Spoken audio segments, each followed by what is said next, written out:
comments? Ms. Dreschman may come to the podium. Thank you.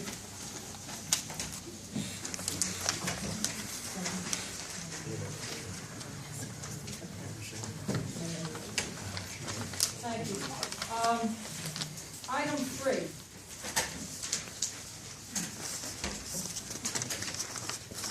She'd have to move into the borough. I don't know if that was discussed, Don. Okay. We'll get back to me on a later date on that, because she is only part-time. We did not have that qualification of the job. Okay, so we have all the hours up to code then, or up to date, whatever, because I believe right now she's with a staffing agency. Correct. She's past her time. She's past her time. Then there won't be any penalty. Okay, will she be eligible to get overtime at all? No, she's gonna work 32 hours a week. But if for some If she works reason, overtime, the law says she gets time and a half. okay, but it is a possibility, and she would have to work more than 40 hours to 40 get hours, overtime. right. I think that's what it says. Okay, thank you. 4, this is the amount that was not collected for the borough tax for the year 2013. We're exonerating her, so is this for the uncollected tax, or is this everything she collected? That's everything she collected. I think that's everything she collected. Including, There is a that includes adding 10,000 some odd dollars in penalty. Well, the school district just exonerated the, 2 of the tax collectors for the borough, and that was the amount that was not collected. Well, we have a report that shows exactly the collected amount, the uncollected amount, the collected at face amount, and the collected at discount amount. Okay. So we can attach that to the record for tonight. To the record for tonight, so we do have a figure on what is the uncollected That's 2013. And we also have a figure of what is the uncollectible that we can probably never receive from vacant properties and so forth. It doesn't break it out by vacant property, but it breaks out the uncollected tax. Okay, will the audits show that when it goes to do the tax collector's part? No, no. Okay. When the auditor does the tax collector's office, they basically do a rudimentary checking of policies and procedures and how they handle money, how they make deposits and so forth. Okay. Thank you. Number 7, how many positions will be open under this? That's up in the air. We'll see how many good candidates we have. Okay. We'll decide from there. We'll look at our budget numbers a little closer because we are short 5 people right now. We're short, or there are like 5 positions which aren't filled right now? That's correct. Okay. 4 and 1 we think soon. Okay. Okay, that's it. Thank you. Thanks, Donna. Thank you. I have a question. Anybody else? Oh, Linda, come on up. I just saw number 13, the motion to deny the following handicap parking signs. 119 West Virginia is my mom's property. She has a handicap placard. I believe she already has a sign up. I think this is, Oh, okay. Yeah, because I don't remember. that sign's been up for a while. She got that sign up a year ago. Right, that's not hers. Hers is already there. This is for some different property, or a different person who applied for another spot right next to it. Oh, okay. 'Cause that's my mom's address, so I don't know what that other address would be. Maybe that's just a typo. That was the address that was on the application. That's why I was put in there. Okay. Because they do renew those, right? I think she Yes. filled out a form to She renew got the those. letter, end of last summer. We did that with every spot in the budget. Okay, just check in. Yes, Thanks, that's not to Scott. remove her. Okay, good. Okay, anyone else on agenda items? Scott? Can I stay here? Because I have to stay in one place because I'm videotaping the meeting. Just state your name and address. Okay, Scott Stevens, 111 Caroline Street. Can you explain that it says that the TIF fund? So you have a TIF fund. That's a tax fund? Was that, there's a RAD fund, a TIF fund? It comes out of the Main Street TIF account. The TIF, as you know, involves Munhall Homestead, West Homestead, the school district, and the county, but the shared monies after the bonds are paid come out of the TIF fund. It's a 20-year contract. Every year they put $120,000 into the Main Street TIF account, which is eligible for use in the Main Street corridor, which is 8th Avenue from down in Hazelwood all the way into Whitaker. And this project is on East 8th Avenue in Homestead. And these are not borough funds, they're funds that get paid out of that combined TIF that's funded every year for the Main Street improvements. One other question. I mean, can you use those funds? I know that you were having problems with the other side, I don't know if it's the west side or the east side, you know, with the trucks, that one light that is in the other side of the, you know, the waterfront. Have you addressed that issue yet with that? That's up to us. It's a state road. Okay. I mean, that's a state road? TIF money can't be used to correct that issue. Okay. It's outside of the TIF zone. And one other suggestion: you used to be able to get all of the ordinances on the Munhall site at one time. Do you ever expect to do that? Just a suggestion, you know, for people that want to research before they come to the meeting. You know, that the ordinance, you know, all on the internet site. You could, you know, take a look at the ordinance, do a search or whatever.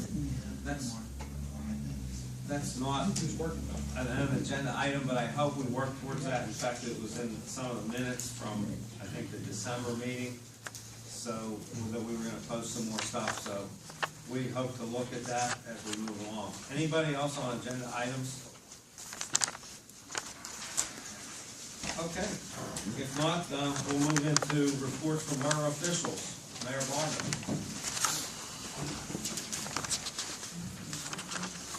A lot of small announcements for this month.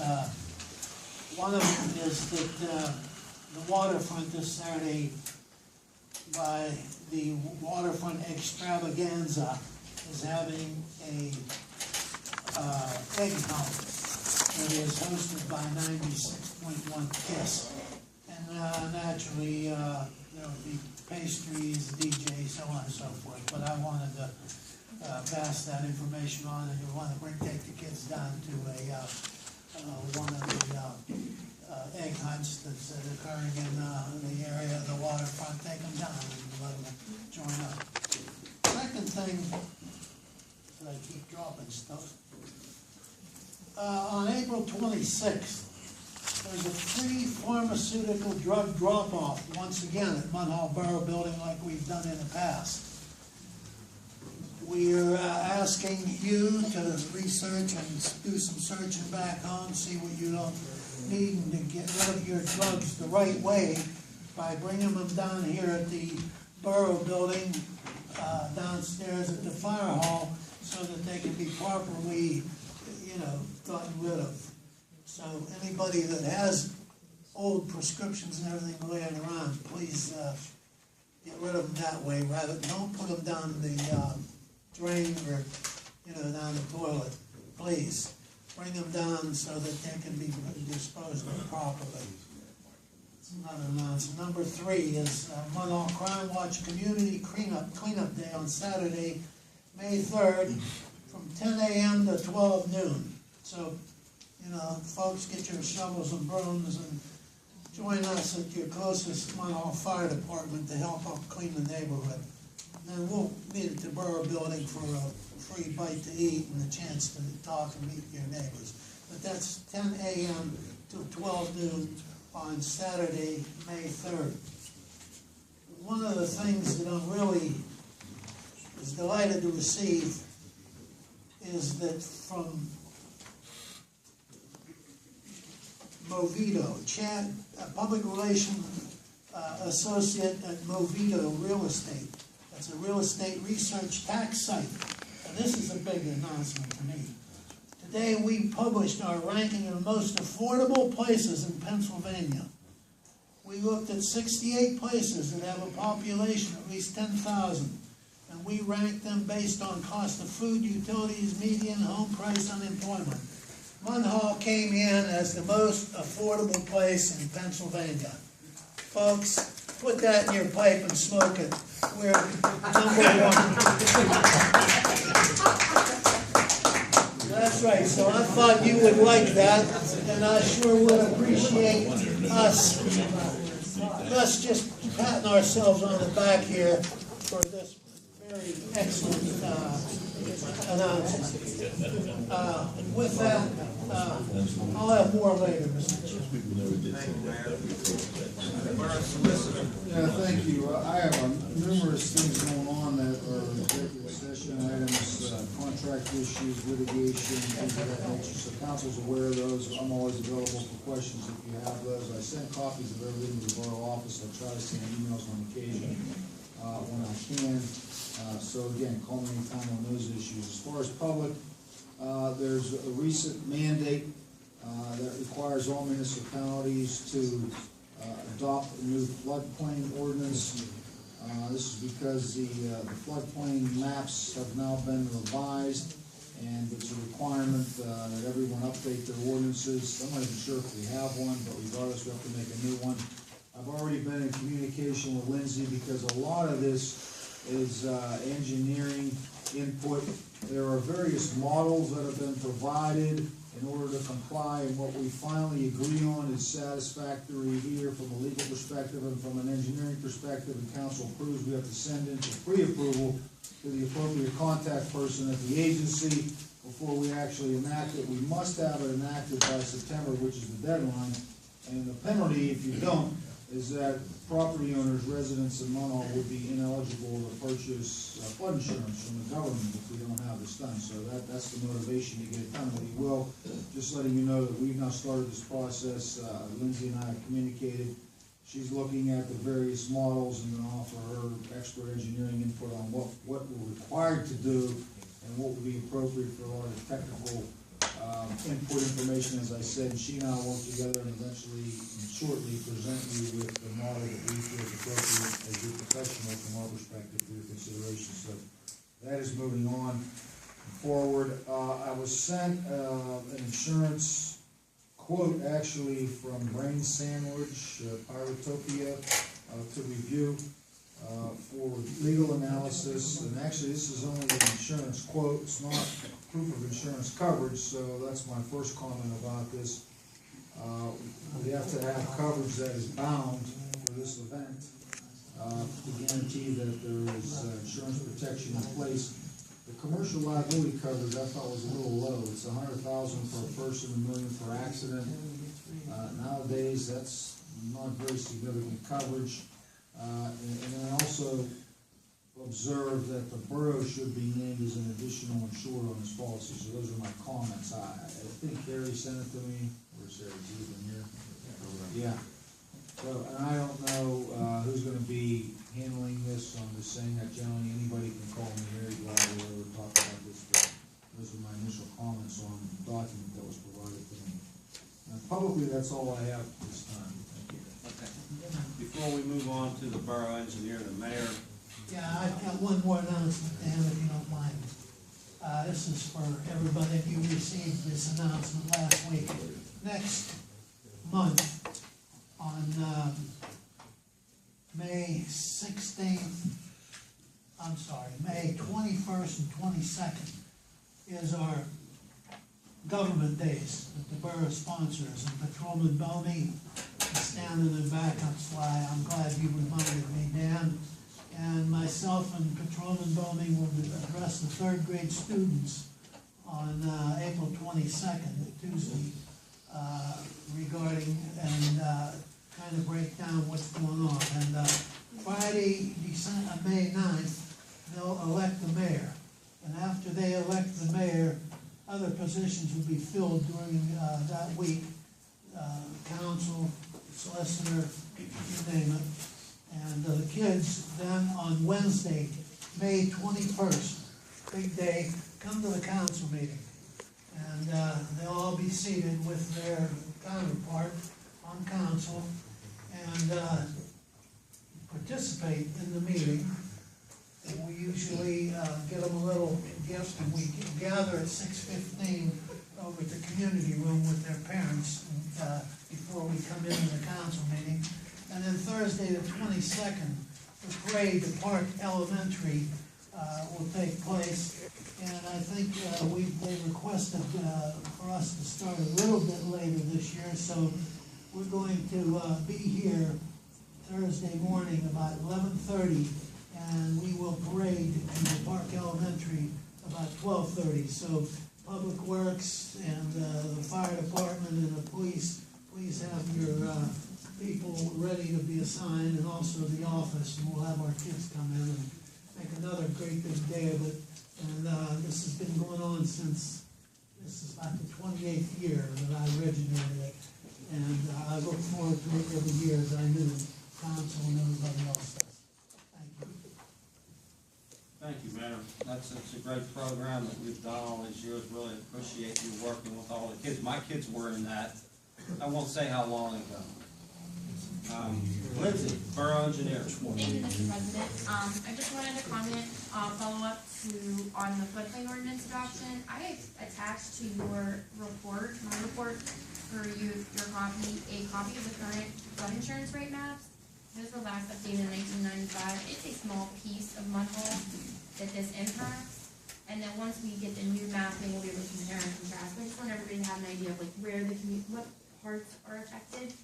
So the ordinance will actually restrict development and implement a permitting process for new development or changes to existing development.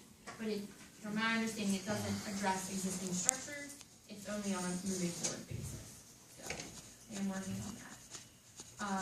The last item I wanted to talk about is the potential 2014 paving project. I've gotten 2 additions to the list that Public Works Director Bob and I developed. And we did a site visit in December, and we updated the 2012 pavement study. So I guess the next step would be for any other suggestions to be added to the list. So if anybody wants to get with Bob or myself, email, phone, we can add those to the list. And then the next step would be developing the budget from what is left over from liquid fuels to see what can be appropriated. So I promise you that next month, the finance chairman and a couple of us on the Public Works Committee will look at this and try to get some type of budget to at least put out the fires. And I can do a very general cost estimate to kind of make a general idea of what we could and couldn't do once that's ready. So, like we've done in the past. So that concludes my report, unless there's any questions on these 2 items. How much do you actually pave in a project per se? We've done 4 streets a year, depends on how wide and how much base repair there is. We've done 3 streets, 2 streets last year. So it all depends on how much, how wide, how big, and how deep. So, rebuilding a street with a lot of base repair, that's obviously a lot more pricey. So I think the priority really goes to the worst streets, but then also the most costly. So. Do we vote on that, the streets that they do, or do we? Yeah, so like I'm authorized to design it.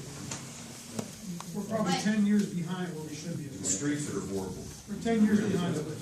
Right, so. They're getting worse. And Ravine Street has to be addressed one way or another. That's on the list. It's almost impossible. I don't know how we could ever do it.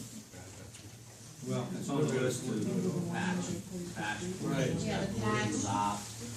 In order to do that properly, that would need to be rebuilt. I mean, you would have to get good base, you'd have to go 8.5 inches, even reconstruct, which I did put an estimate together in negotiations with the county to look at that. Where are we with that? Well, here's where we are. There was a lot of discussion back and forth. The county last wanted to know, at the height of our fiscal emergencies, how much money we could guarantee to dedicate to that street. And when I brought this up, we weren't in any position to dedicate anything to that. So we're in a position where council can give me a guaranteed amount of money we can put towards the reconstruction, that I can go back to the county solicitor and hopefully try to get them to at least match it or exceed it. Those are the tone of the discussions I had with them going back and forth. If you remember, this entailed a lot of meetings about responsibility, ownership, maintenance agreements going back to the turn of the century, turn of the prior century.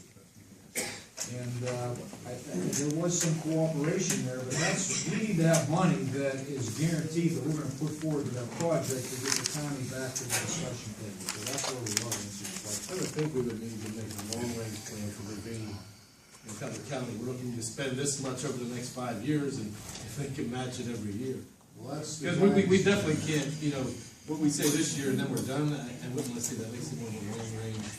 Say we're gonna do this much in the next 5 years. And again, to get into the merits of the debate, remember, the debate was, who owns that street, who's responsible for maintaining it? County has always adamantly denied, well, if they've accepted half of it they own, it's clearly marked what they maintain, and half are saying that is ours, and our responsibility.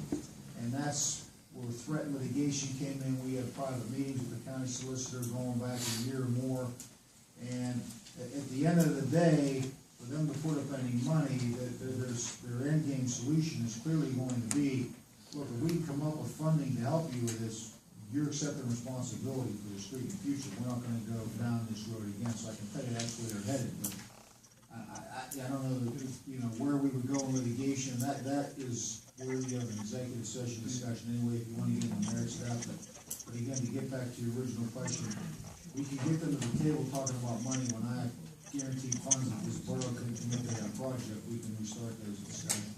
We'd say $100,000, that's not even covering 5% of what we need to do on that street.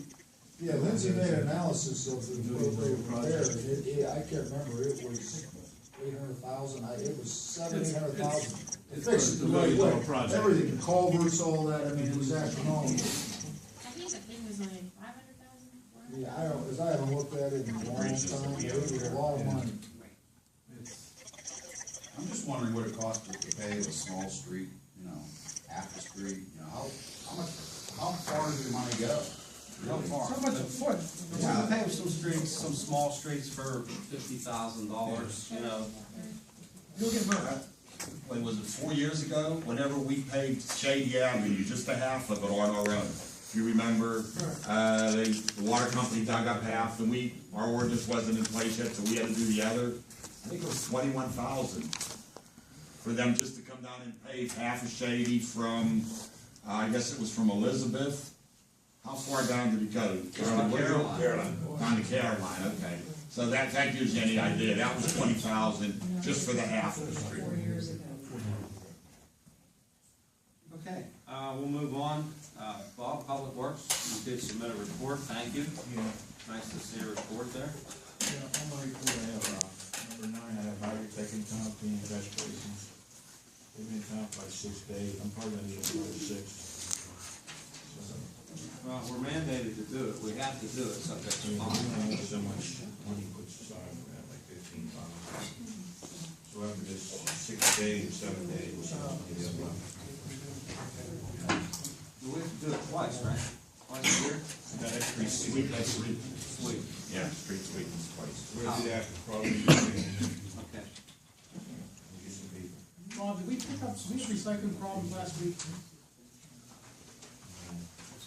People in Marion called me, said the recycling trailer picked up, I said, I wasn't sure if it was I think it was the, something on the schedule was wrong. We picked up last week. Have we found a place to take our recycling yet? good question. You know, we tore down in, Key Rock. The other places too. So that's Green Star down in the Keys Rock. Okay, so we're down here. So I have,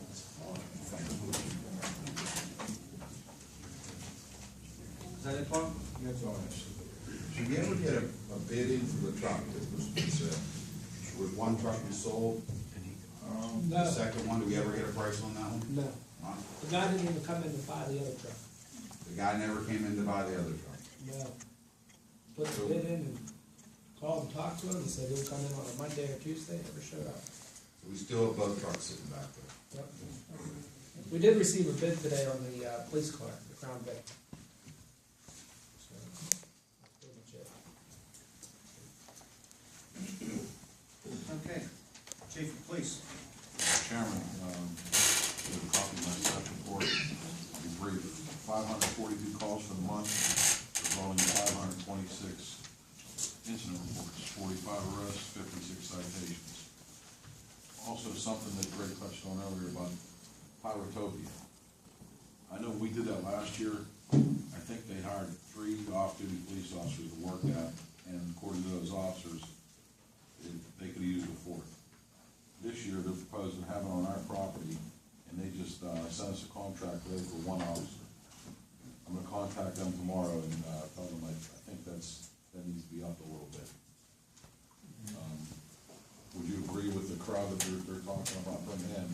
Well, listen, you guys, And it's a you 12-hour guys event. have experienced it last year. Whatever you need, you tell them. Right, it's a 12-hour event. They want 1 guy for 12 hours. I don't think that's possible. Just, there's gonna be a lot of people back there. It's A lot of expecting traffic. It's not 4,000 appropriate, people. right? Also, if you don't mind, Officer Bowman, can I give him a minute or 2 in my time? He wants to address a couple things. Sure, come on. Thank you, Council. Mayor touched on some of it already. I just wanted to back up. Cleanup day. Let's get out there, folks. It's our community. Let's get out there and let's show some pride in it. You'll see at the top there's a thing up here. This is a cleanup a couple years ago. We have Councilman Shields right front and center on this one. We took a lot of garbage out of the alleys and everything else down here. This was 2 years ago. Last year we had half the turnout. No one wanted to come out. No one wanted to help us out. Then all of a sudden you hear, well, no one does anything around this community. No one has an interest in it. This is our chance, Munhall. We have all this stuff going on. We were just voted the #1 community as cost and everything else. Let's keep it rolling. Let's keep showing the area. You know what? Munhall's a great place to live. This is a good way to do it. We got Boy Scout troops coming. We have Young Life coming. We have community residents. The fire company's going to be at. We just need the residents. So please turn out and support us on this. 2 hours of your time isn't very much. And then afterwards, we're going to show up here. We're going to have some hot dogs. We're going to sit down. And we're going to talk and get to know your neighbors, because that's what we need to do as a community. We need to reconnect. Because that's the problem. Everybody wants to come home, shut their doors, and say, I don't care. How are you advertising that? The Valley Mirror is supposed to be running it. We're going to be start putting it in all the stores. It's going to be everywhere I basically can get it. There's a bunch up here. Feel free to take them. Okay. Yeah, there's some up here if you want to take some and put them, give them to your businesses. So it's there. It's also on the Crown Watch page, and like I said, the Valley Mirror is supposed to run it. So please come out and support us on that. We're going to have a Crown Watch meeting on April 24th here at 7 p.m. At the Crown Watch meeting, we're going to discuss more of the logistics to get this running. And we're also going to talk about just general crime in the area, some of the things we're seeing. So please come on down for that. Again, it's a way to show support for the community. Just to give you a heads up, working with the Chief of Police, Coles, and Children's Hospital, we were able to get 120 free bike helmets this year. So sometime in June, we're going to have a bicycle rally over here. Bring your kids down. We're going to have treats for them. We're going to have some bags for them. We're going to get fitted with the helmet. We're going to have somebody check over their bikes, make sure their bikes aren't going to fall off or fall apart whenever they're riding. So come on down, keep an eye out for that. And any questions, please email us, contact us, and we'll gladly help you out in any way. Do you have a day on the bike? I do not yet. I want to get through one of these 2 events before I tie anything else down right now. So, all right, thank you. Do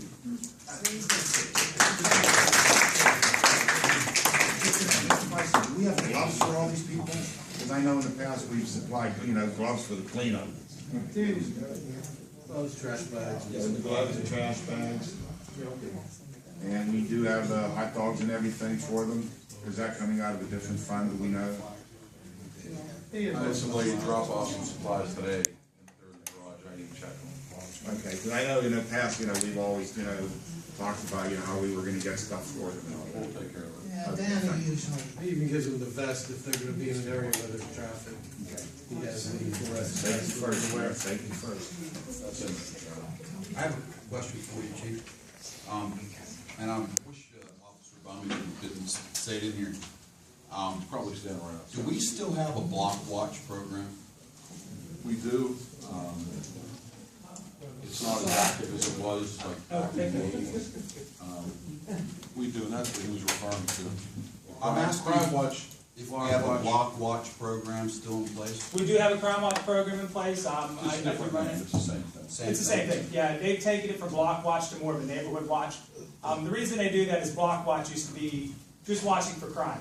Neighborhood watch is more of an all-inclusive thing where we'll watch for crime, we'll watch for each other's problems, we'll get code enforcement involved if we need to, we'll get council involved if we need to. So it encompasses more of the community and trying to get everybody involved in all entities, not just the police department. So do we have people on each street like that, block watching?